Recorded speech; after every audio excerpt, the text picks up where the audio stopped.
What is this problem?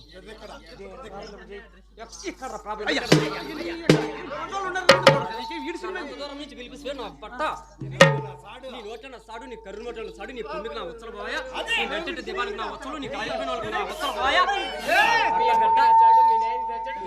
సాడు నీ అమ్మకి నా సాడు నీ చెల్లికి నా సాడు నీ అక్కలకు నా సాడు నీ పెద్దలు మీ చిన్నలు